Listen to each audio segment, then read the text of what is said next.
If you grew up watching as much television and movies as I did as a kid, you've learned a few things. Every cop eventually will have to hunt down the man that killed his partner, every bartender is secretly a Zen Buddhist sage, and your training in fighting arts will only be halfway done when your master is killed. No, this isn't about heroes. This is about the unsung partner, the guy behind the bar, and the fallen master. I'm DC Fergerson, and this is 7 tips for supporting characters. It's a natural reaction among people that unless you're the one that brought the beer, strangers aren't going to strike up a conversation often. Quite the opposite, it's downright awkward when someone does, and we all have a story about that one time some weirdo just started telling you entirely too much information about his life. If you think back and can't remember it ever happening to you, you are that guy. So, friendly people are fine, but if you go outdoors, they're the exception, not the rule. Sticking people in your tail to facilitate movement of your plot, it's fine, it's even expected, but it should never be convenient. Let's take a look at an example done right and an example done wrong. So, here we have Paw Paw here, a farmer who first welcomes Marty McFly to 1955 with a shotgun. See, Paw Paw here was mentioned as Old Man Peabody in the beginning of the film by Doc Brown. The Twin Pines Mall is named for his obsession with breeding pine trees. He gives Marty the "you're not in Kansas anymore" rude awakening moment. And he's even peppered into the end of the film by naming the mall to Lone Pine Mall after Marty hit the tree at the beginning of the movie. See, he's a plot device and he's a stranger, but he's also directly woven into the fabric of the plot of the film. Then there's this security guard. This nice old fella, he saw a 9-foot green rage monster fall from the sky, shrink down into a naked Bruce Banner, in an abandoned building that I guess needed guarding, and he also happened to have a change of clothes he didn't mind giving up, which were Bruce's size, along with some nuggets of wisdom. The deleted extension of this scene actually only exaggerated the problem. If you've seen it, it's got even more magical, inspiring dialogue. This stranger is so convenient and so helpful that the scene becomes contrived and should be the first example of what not to do. This guy might as well be wearing a badge from the Plot Device Security Agency. Just, ew. Oh, what a dangerous dance this is. Without offering any spoiler whatsoever, there is a betrayal by one of the supporting characters in The Princess and the Holy Juggernaut, one that has ripples through every book that comes after it. Staying true and honest to your supporting characters is a dance. Step sure and certain with the beat, and people are patting you on the back for not seeing the swerves sooner.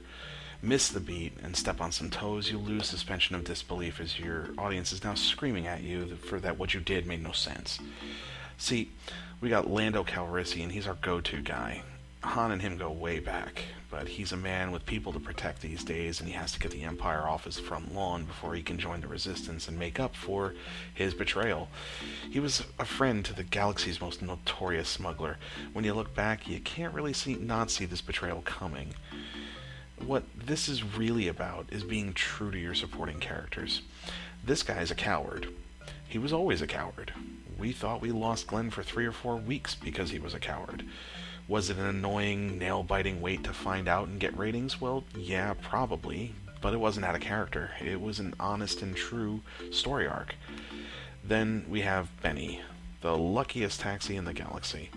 His betrayal makes no sense, and he somehow gets smarter and more vindictive the more he wears the betrayer's costume, as if none of us are going to ask the question, why did you save the heroes when you could have just delayed them long enough to get surrounded by the army of gun-toting bad guys?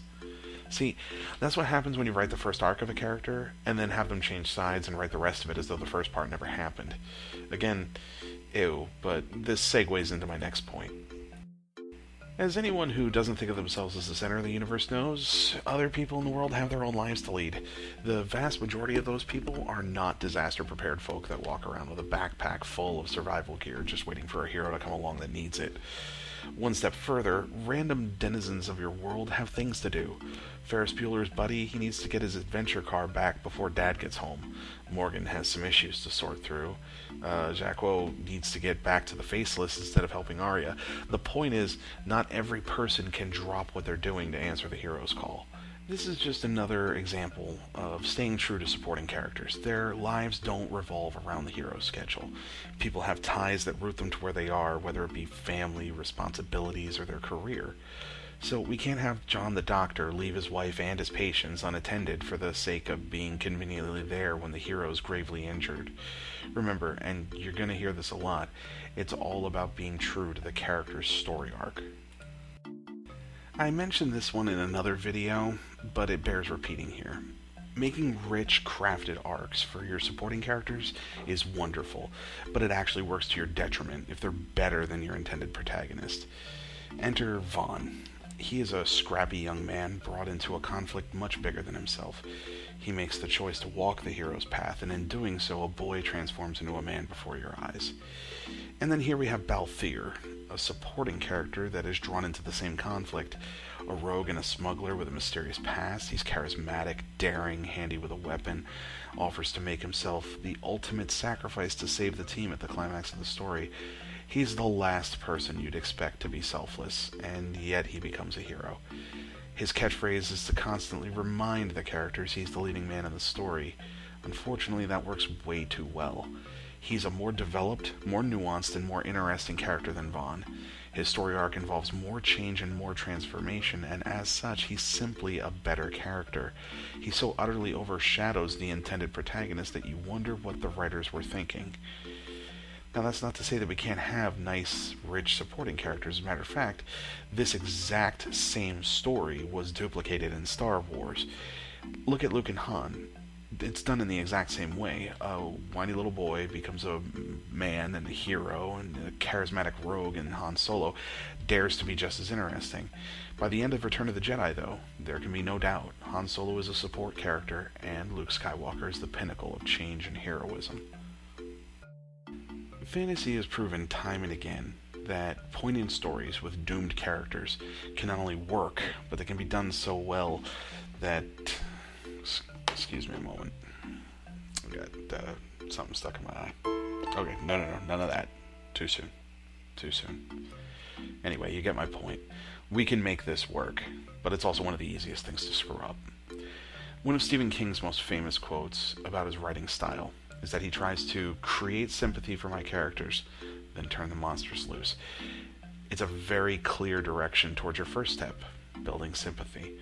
A supporting character that blends well with the hero or heroes, complements them, moves alongside the story. That's what sympathy is. Basically, they're one of the guys in the book, and the audience has adapted to caring for this character and his arc in the story. The short version is that this character is not a set piece, not a reason to chug the story forward until their inevitable death. Then comes the wind-up, which is the next part you can screw up.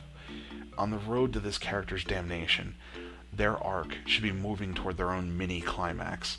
If you recall our super important progression of story arc, they would be here, on the rising action toward the completion of their story.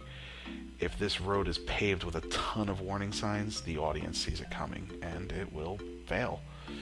They've already detached their sympathy from the character because no one wants their heart broken. Finally, you have the moment of their death, when it comes as a shock to the audience or just a shock to your supporting character that died. There has to be some emotion here. The one thing that we should be avoiding like the plague is the desire to copycat the Cliff Notes version of Game of Thrones and just kill every character in sight all willy-nilly. If the death seems contrived or purely for shock value, then it is just as bad as if they were slain by a sword called the plot device. So, done right, we have Eris. As a girl selling flowers in the slums of Midgard, Eris joins your party and finds that she's the last of an ancient race that may be able to stop a world-ending magical threat. She joins our heroes, fights beside them, and when she goes off to stop the villain by herself, well... Okay, excuse me. So, done wrong, we have this lovely lady in Lethal Weapon 2. As the wife of the evil ambassador Riggs is trying to get the dirt on, she appears to Riggs, regretful of her choice in husbands and desiring to help our hero because she's such a swell person.